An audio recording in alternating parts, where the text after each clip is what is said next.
स्वागत है आप सभी का हमारे यूट्यूब चैनल नॉलेज क्लासेस में। तो दोस्तों, आज की इस वीडियो में हम पॉलिटी का वेरी इंटरेस्टिंग टॉपिक राष्ट्रपति को अच्छे से स्टडी करने वाले हैं। दोस्तों, इस टॉपिक से ऑलमोस्ट सभी गवर्नमेंट एग्जाम में एक या दो क्वेश्चन जरूर देखने को मिलता है। तो फ्रेंड्स, आप यकीन मानिए इस वीडियो को देखने के बाद राष्ट्रपति से जुड़े आपके सारे डाउट्स क्लियर हो जाएंगे। बस वीडियो को एंड तक देखिएगा।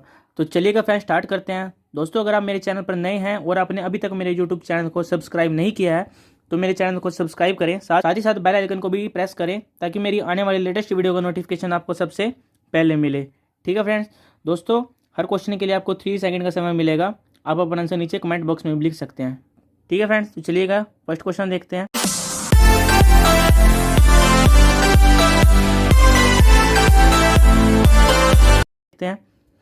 संघ की कार्यपालिका शक्ति निहित है। तो दोस्तों, संघ की कार्यपालिका शक्ति हमारे महामहोदय राष्ट्रपति में निहित होती है। फ्रेंड्स, कार्यपालिका मतलब जो कानून को एग्जीक्यूट करती है उसे कार्यपालिका कहा जाता है। क्लियर है। चलिए नेक्स्ट देखते हैं। भारत में कार्यपालिका का अध्यक्ष कौन होता है? तो दोस्तों, अगर आपने चुना है ऑप्शन ए यानी राष्ट्रपति तो बिल्कुल सही चुना है फ्रेंड। दोस्तों, राष्ट्रपति ही कार्यपालिका का भारत में अध्यक्ष होता है। क्लियर है। चलिए नेक्स्ट देखते हैं। भारत का राष्ट्रपति बनने के लिए न्यूनतम आयु कितनी होनी चाहिए?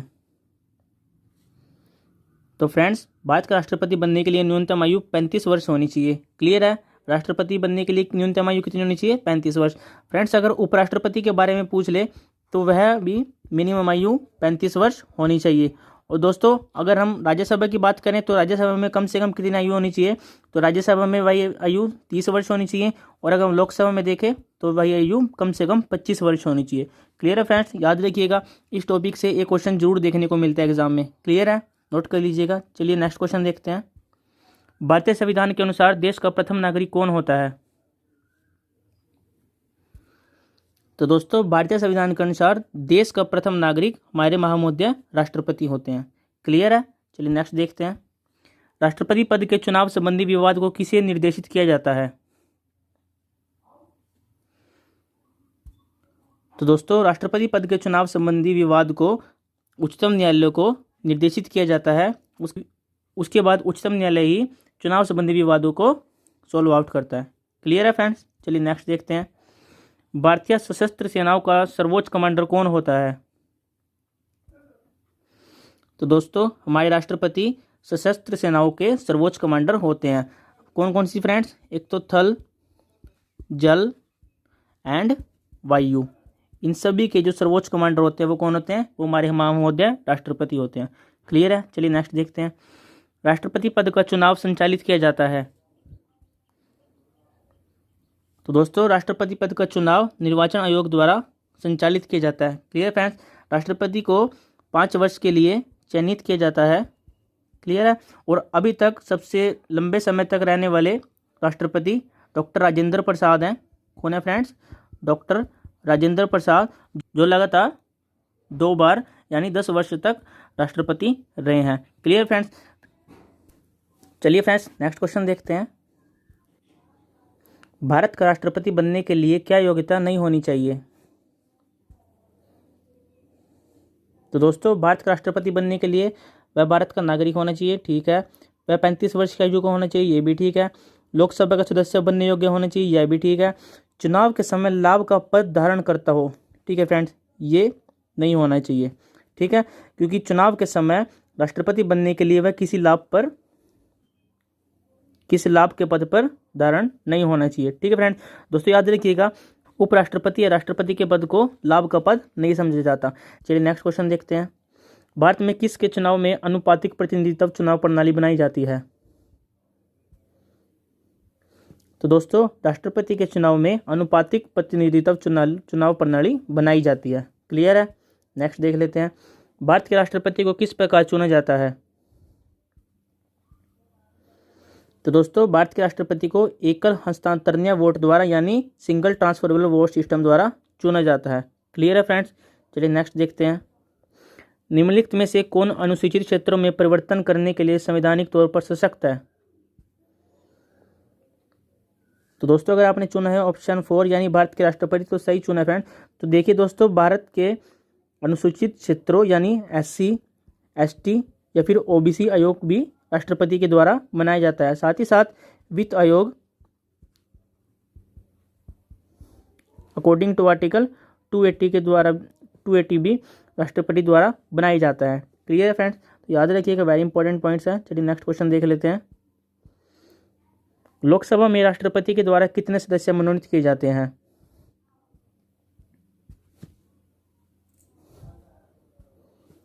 तो दोस्तों लोकसभा में राष्ट्रपति के द्वारा 2 सदस्य चयनित किए जाते हैं।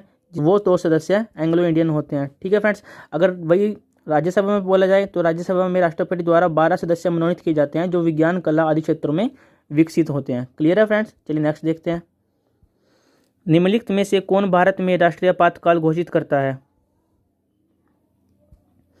तो दोस्तों भारत में राष्ट्रपति के द्वारा ही आपातकाल घोषित किया जाता है।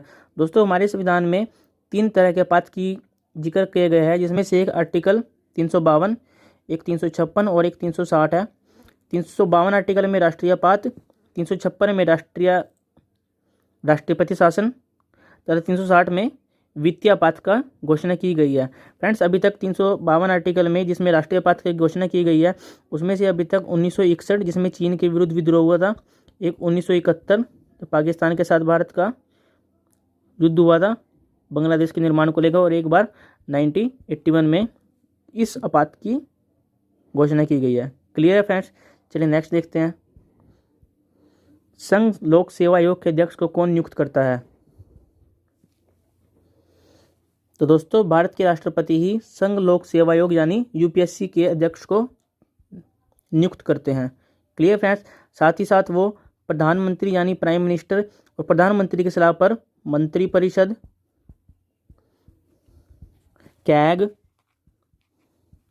ठीक है फ्रेंड, राज्यपाल या फिर supreme court and high court के न्यायाधीश को भी कौन नियुक्त करता है? हमारे राष्ट्रपति ही नियुक्त करते हैं। क्लियर है, चलिए नेक्स्ट देखते हैं। निम्नलिखित में से कौन विधायिका सत्र को स्थगित करने की अधिसूचना जारी करता है? दोस्तों राष्ट्रपति ही विधायिका सत्र को स्थगित करने की अधिसूचना जारी करता है। क्लियर है, चलिए नेक्स्ट देखते हैं। निम्नलिखित में से कौन भारत में वित्तीय आपात घोषित करता है? दोस्तों जैसे कि हमने पढ़ा कि भारत के राष्ट्रपति ही भारत में वित्तीय आपात की घोषणा करते हैं अकॉर्डिंग टू आर्टिकल 360।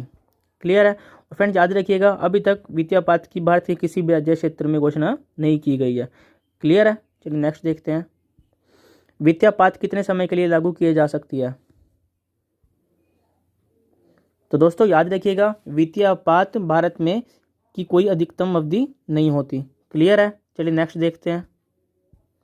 भारत के राष्ट्रपति का चुनाव कितने वर्ष के लिए होता है? तो दोस्तों भारत के राष्ट्रपति का चुनाव 5 वर्ष के लिए होता है। क्लियर है फ्रेंड्स, चलिए नेक्स्ट देखते हैं। निम्नलिखित में से कौन राष्ट्रपति के चुनाव में हिस्सा नहीं लेते हैं? तो दोस्तों विधानसभा के नामांकित किए गए सदस्य राष्ट्रपति के चुनाव में हिस्सा नहीं लेते। तो एक बार हम इसके निर्वाचक मंडल के बारे में पढ़ लेते हैं कि कौन कौन राष्ट्रपति के चुनाव में हिस्सा लेते हैं। चलिए देखते हैं। लोकसभा के निर्वाचित सदस्य, राज्यसभा के निर्वाचित सदस्य, विधानसभा के राज्यों के विधानसभा के निर्वाचित सदस्य तथा दिल्ली एंड पुडुचेरी, किसके फ्रेंड्स? दिल्ली एंड पुडुचेरी के विधानसभा के सदस्य राष्ट्रपति के निर्वाचन में हिस्सा लेते हैं। क्लियर है, चलिए नेक्स्ट देखते हैं। राष्ट्रपति के चुनाव के लिए निर्वाचक मंडल में होते हैं। तो दोस्तों राष्ट्रपति के चुनाव के लिए संसद के दोनों सदनों तथा विधानसभा के निर्वाचित सदस्यों के सदस्य इसमें होते हैं, जैसे कि अभी हमने पढ़ा। क्लियर है फ्रेंड्स, चलिए नेक्स्ट देख लेते हैं। भारत के राष्ट्रपति को उसके पद से हटाया जा सकता है। फ्रेंड्स आप यकीन मानिए इस टॉपिक से आपका कोई क्वेश्चन नहीं रहेगा जो एग्जाम में छोटा होगा। बस इस वीडियो को एंड तक देखिएगा, और ये वीडियो अच्छी लगी हो तो प्लीज़ सब्सक्राइब करिएगा। तो दोस्तों भारत के राष्ट्रपति को संसद द्वारा हटाया जा सकता है। क्लियर है, चलिए नेक्स्ट देखते हैं। संविधान के उल्लंघन के लिए राष्ट्रपति के विरुद्ध अभियोग कार्रवाई किस में शुरू की जा सकती है? तो दोस्तों राष्ट्रपति के विरुद्ध अभियोग की कार्रवाई संसद के किसी भी सदन में पेश की जा सकती है। क्लियर फ्रेंड्स, देखिएगा दोस्तों राष्ट्रपति के विरुद्ध जो अभियोग की कार्यवाही है वो संसद के किसी भी सदन में पेश की जा सकती है, ठीक है फ्रेंड्स। परंतु 14 दिन पूर्व राष्ट्रपति को लिखित में सूचना देनी पड़ती है, जिसमें उस सदन के 1/4 सदस्यों के हस्ताक्षर होते हैं, तथा जिस सदन में महाभियोग की प्रक्रिया शुरू की गई है उनमें 2/3 मेजोरिटी द्वारा वह पास कर दी जाता है, तो दूसरे सदन में भेज दिया जाता है। तो फ्रेंड, दूसरे सदन में राष्ट्रपति के ऊपर लगाए गए दोषों की जांच होती है, तथा दूसरे सदन में 2/3 मेजोरिटी के द्वारा पास कर दी जाने पर महाभियोग की प्रक्रिया को पूरा समझा जाता है, तथा इसके बाद राष्ट्रपति को अपने पद से त्यागपत्र देना पड़ता है। किस अनुच्छेद के अनुसार राष्ट्रपति दोनों सदनों की संयुक्त बैठक बुला सकता है? तो फ्रेंड्स, अनुच्छेद 108 के अकॉर्डिंग राष्ट्रपति दोनों सदनों की बैठक बुला सकता है। फ्रेंड्स, इसमें अगर किसी विधेयक में दोनों सदनों में कोई असहमति हो तो उसे सोल्व आउट करने के लिए राष्ट्रपति संयुक्त बैठक को बुला सकता है, और वह किसके अकॉर्डिंग है? According to article 108। Very important points है फ्रेंड्स, याद रखिएगा कि अकॉर्डिंग टू आर्टिकल 108 के अकॉर्डिंग राष्ट्रपति दोनों सदनों की संयुक्त बैठक बुला सकता है। क्लियर है फ्रेंड्स? चलिए फ्रेंड्स, नेक्स्ट क्वेश्चन देख लेते हैं। भारत के चौथे राष्ट्रपति थे? तो दोस्तों, भारत के चौथे राष्ट्रपति वीवी गिरी थे। क्लियर है फ्रेंड्स? दोस्तों याद रखिएगा, वीवी भारत के पहले गैर कांग्रेसी राष्ट्रपति भी थे। Please do like and subscribe my channel for more informative video. Thank you.